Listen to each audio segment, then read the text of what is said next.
एक महत्त्वाची बातमी, सुनेत्रा पवार आज सायंकाळी 5 वाजता उपमुख्यमंत्री पदाची शपथ घेणार। सुनेत्रा पवार, जय पवार, नरेश अरोरा रात्री मुंबईतील देवगिरी बंगल्यावर दाखल झाले।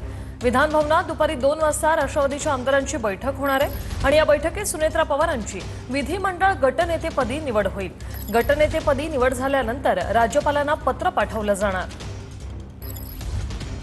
याचा आढावा घेतलाय आमच्या प्रतिनिधींनी, पाहूया। सुनेत्रा पवार अजितदादांच्या मुंबईतील देवगिरी या शासकीय निवासस्थानी पोहोचलेल्या आहेत।